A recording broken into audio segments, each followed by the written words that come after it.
अहानबद मयामबु चेसम नवासना तराम नोकचरी अमदी इकाई खुमनबु चरी मयामगिदमक पुदुना लाक्लिबा Warsi normal ओइबा मयामना ताबिरिबा वारिसिंगदगी खितंग unique ओइ हाइना ngasigisina aina khanjai thaudoksi noidada ningtham thagi ahing amada thokibani mapagi mitmag maktada machagi thawai thakibani warisi amuk lawbirasi 2026 ki January gi tang taraga tarukni Noida sector 150 gi ATS le Grand West lambi gi manaksida phone da record tahuriba video sina masagi chahi kuntaret suraba Yubraj Mehta gi aroiba mikupni video sida laichil marakta apikpa light amakak uba fangi हाइरिबा light सी युवराज न सिनरिबा phone से flashlight दी युवराज न महा की phone की light से सिनरगा मयाम द महा की थवाइतदी कनबियु हाइना लाउदुना लई ग्रांड विटारा कार की बॉडी मथक्ते लैरिबा युवराज तबना तबना कार सिगा लोइनना अचौबा इसिंग लैबा कोम असिदा लुप थरकलमे वीडियो असिदा युवराज बु कनबा लाक्लिबा फायर ब्रिगेड पर्सनल सिंग इरोइनबा ट्यूब अमसुंग ख्वांग द थौरी पुंदुना इसिंग द कुमथबगी मम्मी अमखक उई अदुबु फायर ब्रिगेड पर्सनल सिंग असिना होटनरिबा असि ngaihakki matungda isingda balance puba ngamlaktabadagi swimming tube si hallaga tangfal lomda singsinna bairame ngasigi case sida police makna thaudoksibu uhawriba mioi sing asibu machin thihali aran bangang halli hairiba case asina ngasidagi na chahi 13 gi mamangda haukiba senja thumjana pik thalaba project amagi matangda miyam mangda puthoraklami hairiba project asi matam chana hauduna लोइसलंबा तारगदी मियोय कया अमगी पुनसी कलंबसु याबनी थोखरिबा मिसी असिगी दायित्व पुगदबा मियोय सिना कना ओइदोइनो थौदोक्सि थोखनबदा चेनरिबा मियोय सिंग असि असेंबगी मखोयगिनी हाइबदा मतिक चारबा चैराक्सि फंगनबा ngamgadra नत्रगरा पीबा ngamgadra Noida की sector 150 की Tata eureka park society दा लैबा Rajkumar Mehta retire SBI managing director अमखकनी महा की लोइनबिदी चही खरा की ममांगदा मपुगी मनाक्ता हनखिरमी महाकी मचानुपीना मयुम मकई पालबा मतुंगदा अतोप लैबाक्ता मपुरोइबगा पुन्ना चतखिरमी मसिना मरम ओइरगा राजकुमार महाकी नाइतोम पोक्सेबा मचानुपा युवराज मेहतागा पुन्ना लೈ युवराज गुरुग्रामदा लैबा MNC कंपनी अमदा सॉफ्टवेयर इंजीनियर ओइना थबक तौई नुंगटीगी युमदगी ऑफिस से हंगत हंता चटली युवराज की ऑफिस लैरिबा गुरुग्राम की सेक्टर 54 सिदगिना नोएडा सेक्टर 150 की अरापसी चौराकना किलोमीटर हुमफुमुक्ति ओइगनी अमसुंग लमसे खरा लापा अमदी ट्रैफिक न मरम ओइरगा युवराज न ऑफिस तकी मयुम हलकपसिदा चौराकना पुंग अहुमुक्ति चंगलमी अदुबु युवराज न मपागा पुन्ना लैमिननबा ऑफिस से नुंगटीगी मयुमदगी अंकत हंथा चटलिबनी 2026 की जनवरी की तांग 13 ता युवराज अहिंगी पुंग 12 स्वाइदा महाकी गाड़ी से थौदुना मयुम लोमदा हलकलमी निंगथम थागी मतम ओइबा अमदी अथेंगबा अहिंसु ओइबगी लैचिल थाजलकपना मरम ओइरगा गाड़ी थौबा मतमदा उबगी चांगसी यामना नेमलमी गाड़ी थौरिबा लंबीसिगी ममांग थंगबा सरुक्सी सुकु उबा फंगलमदे युवराज की युमसिदगी खरा खजिक चटलगा ATS ले ग्रांड वेस्ट लंबीसिदा यामना थेकपा कॉर्नर अमखक लै युवराज न करी अमत उदबना मरम ओइरगा कॉर्नर से कयामुक यामना थेकतोइनो हाइबसी वखलना लांबा फंगदबदगी महाकी गाड़ी से लंबीगी नाकलदा लैरिबा चौराकना फीट 30 दगिना यांखै लुबा कोमसिदा तासलमे कोमसिदा चौराकना फीट 10 मोक्ति इसिंग लै इसिंगदा युवराज की कार असि तासलबा मतुंगदा तम तमना कार असि इसिंगदा लुपथबा हरकलमे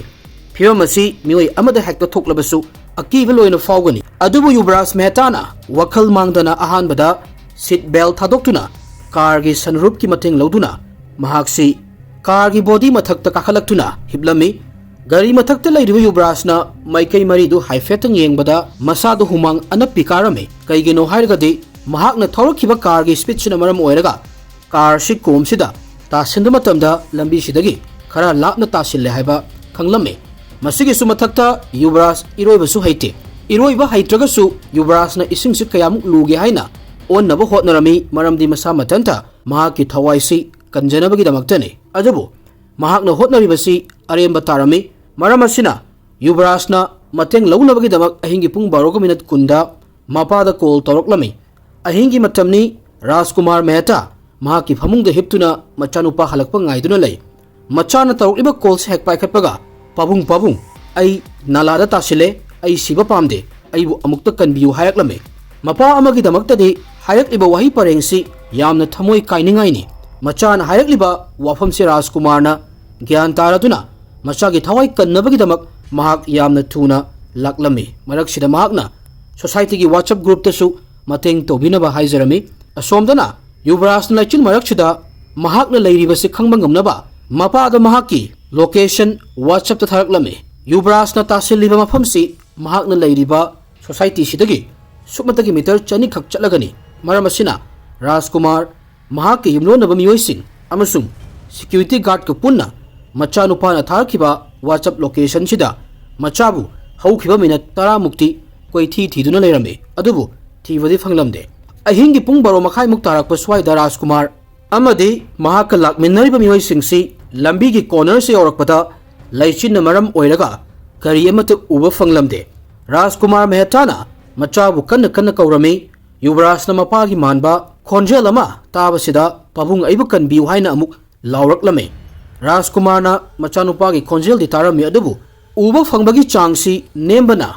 Machadi Uba Fanglamde, Mapana Yubrasta, Maki phone gi flashlight si, on Taunaba Harakpatagi, Yubrasna su on Taurami, light si on Taurakpaga, Mapana, ising na pik Tana Laiba, Kom Sidagi, Yamna Lapna Mangal Machama Lakpudu Urami, Hairi Bafiam Sida, Hausi Oinadi, Yubras Kaisu Todok Patodri Haibagi, Proof Amakak Fanglami. Adubu, Car Shelambidagi fit, Yankayum Pulap Malay Amadi, Gari Setamatamna, ising the loop Taba Horoklame, Raskumana Tintabatodana, emergency number 112 the call Torami Amusung,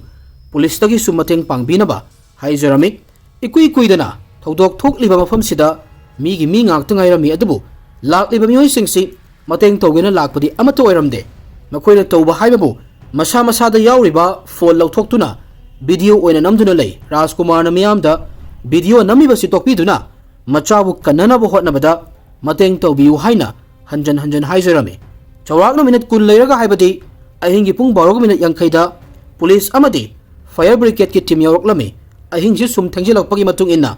Laichil Tavasu, sum Henzelak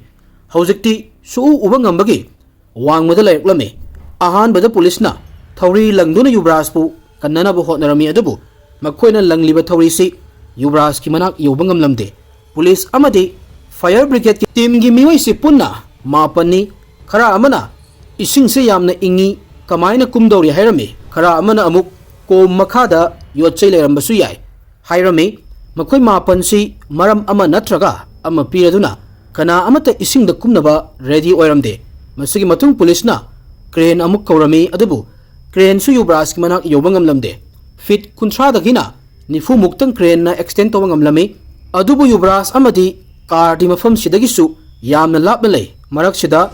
Fire Brigade Kimio Ama, Araiba Tauna Putoktuna, Swimming Tube Amadi, Taurigi Matena, Ising the Kumlami Adubu, Napi Singnang, Put Taba Fundi Sina, Mahak Sumakata, Nachatpangam Lamde, Matam Sum Hausin Kibagi Matung Inna, Yubras Buhing Kanabagi, Oitok Pasunem Taraklame, Machanupagi Tawaitadi, Kaladi Haiduna, Yubras Kimaparas Kumarna, Ising the Mahak Oina, Kumge Haiduna Torami Adubu, Police na Kamjilame, Punkhaya Marom Lairaga, Mafam Sida, SDRF ki team Yoroklami, Makoi Lakpadagi, Miam se Asam Kakti Urami, Team se Ubaga Miamna, Yubras Pukalo, Maki Tawai, Kanaba Karino Karade, Tauro Haina Launaraklami, Adabu, Matang Shidasu, Yamna Nuaitaba, Wapam Ama Amuk Toraklami, SDRF ki team da, Yubras Tumateng Pangbangamba, Kuchu Kulai Amata Yaude,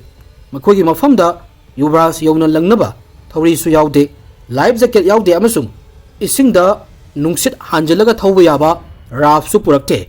Yamna Ikaningai Oiba from Amadi, Makogi Mafamda, equipment Amata Laitana, SDRF team si, Todok Tofam Sida, Kaidawala Ino Habasini, Kariamata Yaudana, Mafam Sida, Yamna Tengna, Kamaina Yorino, Masigi Sumatakta, Yamna Ningai Oiba, Wapam Amana, SDRF team Gimio Singasi, Iroibasu Amata Haite, Makoisu, Mafam Sida Liba, Miam Sigachap Manana, Yubras na Tapna. Ising the Lupsan Basi, Yang Duna Lerami, Yubras Pung Amaga Minute Kun Hena, Kargalodana, Ising Chida Lerami, Mahakna Lauraduna, Aibu Yamna Tuna Kalo, Karsi, Ising Manunda, Lup Kragani Haina, Hanjan Hairami, Adubu, Mahakpu Kanbinaba, Kanasulak Lamde, Maparas Kumar, Machanupa, Mahaki Mitmang Maktada, Tapna, Ising the Sum Lupsan Basi Uraga, Kapalawatorame, Matang Shida, Flipkart की delivery agent Moninder mafam se fauduna laklami rescue tawriba team gi fiam se uraga Moninder thawri kiraga ising da kumge haiduna thoraklami Moninder haiba nupasi Yuvraj ka mari mata thokpa nate amadi sarkar gi thabak toba miyoi amasu nate adubu masagi thawai kari su khalluba tawduna Kom asida Moninder na Yuvraj pu thirami flashlight che nganduna leiramlagadi kari amata udaba maraksida Yuvraj na leiriba mafamsi thiyo fangdobani adubu kari amata uba fangdragasu Moninder na Yuvraj pu pungkhai ama hena ising da thirami Kom sigi manungda meter yankai hena Moninder na chattuna thirabasu Yuvraj thi thiba fanglamde mahak na Yuvraj thiriba matamsi tengman bahai badu oirami Yuvraj na ising da lupkhra matung ahingi pung amaga minute yankai manga swaida NDRF ki team mafam swaida yoroklami adubu makhoi lakpagi kanaba kari su leiramde matamsida SDRF NDRF team gi miyoi kunthra police amadi fire brigade team gi miyoi yankai punna miyoi marfu muk leirami adubu miyoi marfu sigi manungdagi miyoi ama fauna Yuvraj ki thawaidi kanbangam lamde masigi matung crane searchlight amasung leather gi matengna team ama ising da kumlami chawakna pung animuk yamna kanna divers na hotnarba matungda ayukki pung 3:35 da mamai thangda Yuvraj ki haksang ising dagi lokhatlami formality oina Yuvraj pu hospital da purami adubu mahakti hanadagi sirabani masigi matung Yuvraj ki haksang postmortem taunaba thakirami matam si fawadi mayam gi oiba wakhal si matau karamna Yuvraj pu kangani haivagi wafam sida focus tawduna leirambani adubu Yuvraj siraba matungda de yamna chawba wahang amakak thoraklami Yuvraj misigi daita kanana pugani ningtham thagi matamda laichilna maram oiraga sengna uba fangdaba haibasi yamna tonganba wafam amadi nate hairiba season sida miyoi kaya ama lambi da thaliba light lambi gi marking amadi safety board na chingbagi mateng lauduna yamna gyantana gari thaunai thaudok thokliba Noida gi sector 150 gi lambi sida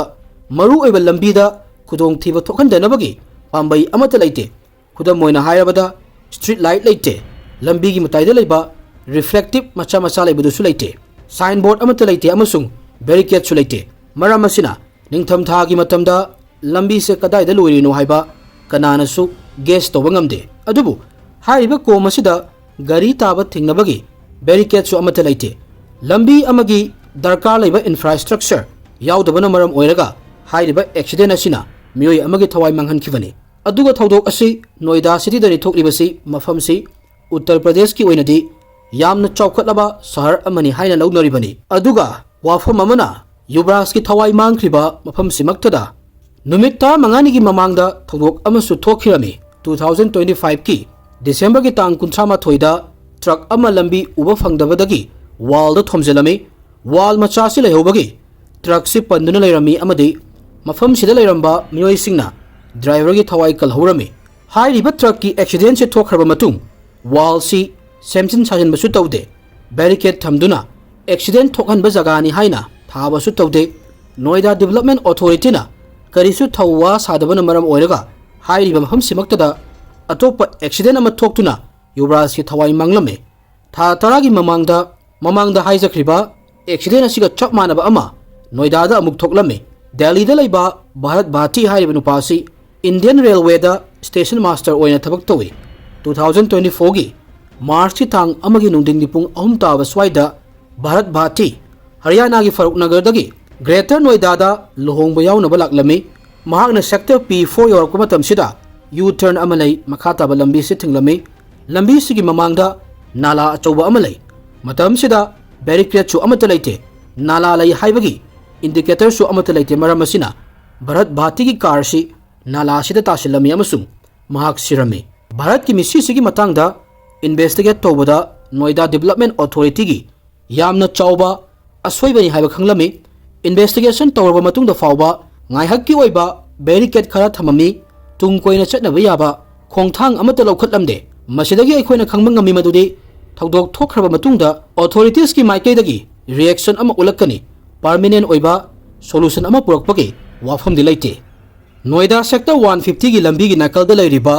isingna pik thanna leiba fit 30 muk luba komsi nongmada hekta lerakhiba nate sahi kaya gi mamangdagi thausadaba aranba planning amadi mayam se khangna khangna sarkar na tumina laisan badagi oirakhibani haukiba chahida Allahabad High Court na Noida Sports City sabada senja thumja tawi haiduna CBI amadi ED da investigate tawnaba order amakhak pirami hairiba order asigi matung inna CBI na Lotus Green Private Limited Company gi mathakta FIR malakhatami hairiba case asida company gi director Nirmal Singh Bidur Bardwaj Surprit Singh Suri amasung Noida authority gi miyoi singna accused oirami hairiba FIR si Lotus Green Private Company gi mathakta thijin bakhak natana company sigi makhada laiba atopa company kunmari busu investigate taw hairame hairiba FIR si Noida sector 150 gi Noida Sport City project kamari lainai accident thokliba mafam sida karamba uran chinthi tawraga lai habasi hangba yabo hang amakhakni accident thokliba mafam si Sport City gi plot number 2A3 ni mafam sigi park saubasi square meter lising kuntaret ka chamaga marfu mangani mafam sigi sem sabagi thabak Lotus Green hairiba company sina pairami 2017 da mafam sida shopping mall complex ama sanabagi pass tawrami masigi damak basement semnaba laibaksu tawthokpa hawrami matang sidagi wari sida ahongba amakhak lakba hawrami laibak lawthoklaba matung shopping complex mall sadoriba builder sina atopa plan ama oina tawnaba authority da che amuk pisalame makoina che pisan matamda hairiba plot si Malnuma commercial complex ama oina semnaba oina proposal tawrami adubu 2022 gi Meda pirakliba proposal si Noida Development Authority na yaramde authority gi matung inna hairiba plot sida sports kamari lainaba dukan amadi chaba thakpagi dukan khak hangba yabagi permission lai hairami maram asina shopping mall construction toba mafam sida ayaba laite hairami masigi matung builder na thabak suba lepkhirami basement gi kom toba hawurabasu builders na kom asi phumjan masu tawramde aduga kom sigi akoibada barricade thamasu tawde matam gi matung ina mafam sigi fiyam si soksin be helaklami nala amadi sewer line dagi yurakpa isingna tawthokleba kom si ising ngakta ngairami maram asina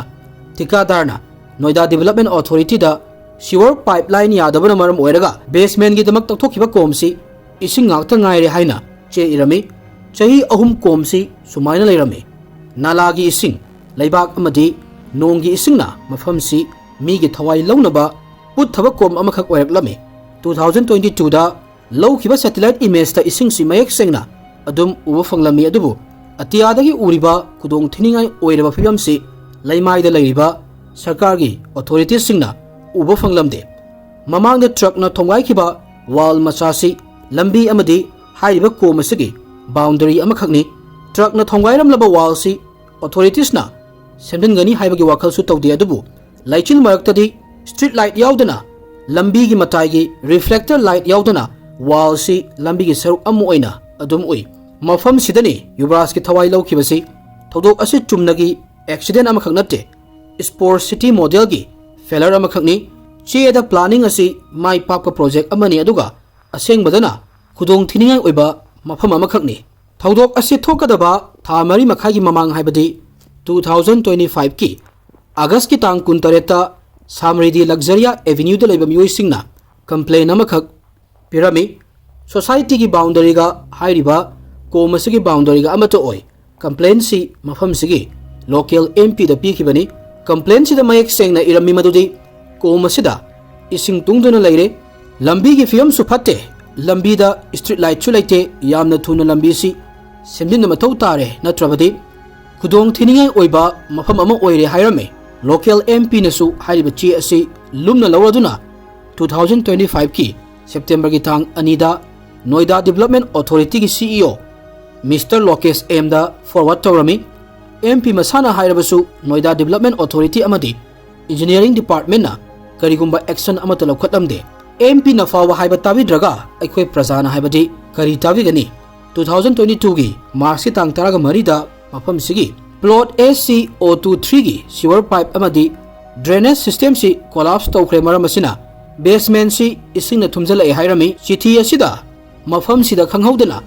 accident thokpa yabagi chance yamna wangna lei maram asina drainage system si repair tobi yomasum ising si yamna thuna chingthokpiu haina request tawrami masidagi khangba ngammi madudi Noida Development Authority na mafamsi kari fiamda lai haibasi 2022 dagi khangi haibani Yuvraj pu kannabu hotnakiba rescue operation si maithiba amakhakni haibasi authority na yazabagi mahutta makhoigi asoibasi kupsanaba yamna kanna hotnaduna leirami authority na thodok asigi matangda hairakpa wafamsing witness singbu kihan khangalaga namsinabagi damak thabak paikhatpa haurami 2026 ki January ki tang taraga tarukta Yuvraj ki thawai kannanabani haiduna isingda kumkiba delivery agent Moninder bu authorities na kihan khanganba haurami thodok thokraba matungda Moninder na media da interview da yamna sengna police fire department amadi SDRF ta Yuvraj ki thawai kanma ngamdabagi damak maral sirami adabu mahaki video ama numit ani leiraga viral oirami video asida police amadi sarkar ki atopa department kayabu thagatlami thodok asi leichinna maram oiraga thokibani hairami ahan video dadi Moninder camera da yenglaga onshalaga wangangi habasi khangi adabu ani suba video sidadi mahaksi ithoklaga thamba karigumba khara pabagi mong malami ani suba video si authority na Yuvraj pu hingna kanmangam haudabadagi miyamna sauba horaklaba matungda lakhibani matung tarakpada Moninder na mahakna ani suba video karigi thadoraklino haibagi matangda asengba amuk haidoraklami mahakpu Noida gi Knowledge Park Police Station da maram laitana pung kaya ama phajinuna thami police na mangonda nang amadi aikhoidi mafam sida lengdana leihodoini media kangudi numit kharani leiraga mafam sidagi chakhragani haina ki hallami masigi matung police na mahakpu park amada puraga rescue toba sida yaukhiba police amadi atopa department singbu thagatpagi mawongda wa haihanduna video ama record taholi thaudok thokfamda laikhiba laingaki thabak toba makhoi marfunadi Yuvraj pu kanana bo hotnakhide Yuvraj pu kanana bo hotnakiba mioi asigi wafamsu amuk namsin birame sumaina sum toba taraga de matung tarakpada police kibagi mioi kaya ama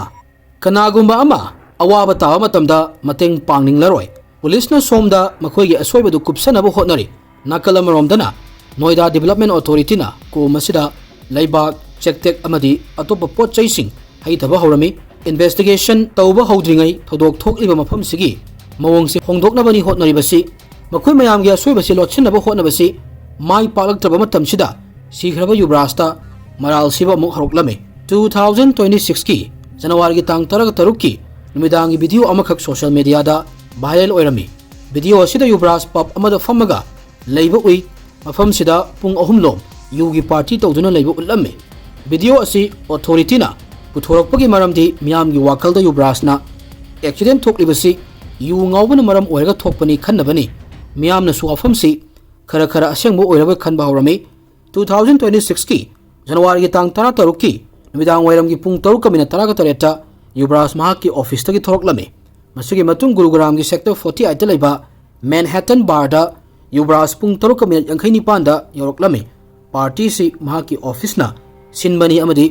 CCTV footage ta Yuvraj atara nepan suba table da phambui party sidagi Yuvraj pung 8:94 da yumda chatnaba thoroklami masigi matung pung 2:30 muk leiraga Yuvraj ki accident se thokhibani social media da viral oirakhiba yu thaaga gari thobana accident thokhibani haibagi wafamsi Yuvraj ki postmortem report laklaba matungda aranba amakhakni haina proof tawrame report asida Yuvraj ki ida yu yawba thengnaramde mahaki sibagi maramna lungs ta ising changsinba sor funba amadi heart attack nani haina palli thodok asigi responsibility si authority na oidobani makhoina tawdaba mathausi chahi kayagi mamangdagi tawduna lakpani accident asida authority gi asoiba mayam si miyam gi mangda puthoroklame emergency gi matamda sinanaba thamliba SDRF ki team gi chanafam su laikide maramasina Noida gi DM Medharupamda miyam ni yamna saurami district disaster management authority gi chairman si mahagna oibani amadi famase pairaga mahagna rescue team gi maru oiba basic oiba khulai fawba lei leite habasi mahagna karigi khangdribano Yuvraj ki thodok asina senja thumja gi matang dasu uthoklami asengmagi di thodok asi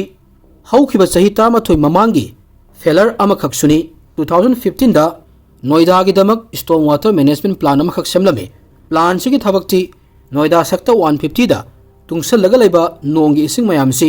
Hindal Turenda chen thankhibani hairiba plan asigi design amasung building structure si yeknaba Noida Development Authority na lupa lakh 13,000 kaithoklammi masigi matung project si sanaba paisa kaitharabasu sahi 13 si summatagi sieda khakta leirami Yuvraj ki thodok si thokhraba matung UP gi siamna mioi ahumna saba special investigation team ama semlami amasung Noida authority gi CEO Lokesh M gi posting transfer tawkhirami masigi matung Knowledge Park police na Lotus Green amadi mahaki makhada laiba builder manga gi mathakta FIR laukhatami builder ahum di police na farami ani amadi mirot oikhirami makoi ani bu fanaba thiri latest over reporter phakiba builder ahum gi manungda ani amadi bel fangduna thoraklami ngasi aikoi gi laibak sida tawribasi praja aikoi tani waribasi aikoi mayam gi paisana laibak se ran toba taragasu khudong saba mayamna yomlibadi politician VIP ngaktani thokriba thodoksi achaw asang amagi macha masuda oiramba taragadi kanana khangba helicopter ama paisalak kalambra haibasu miyam gi mangdani Yuvraj na thawai thakibasi mapa gi fibam kari oiramgani matamduda kangi hairabadi by any means tawraga kanba yaba Yuvraj ki punsini adubu kai hairuni laibak sigi chatabini hairaga wari silo shinjarage mathangi warida amuk thengnarasi thagatchari mayambo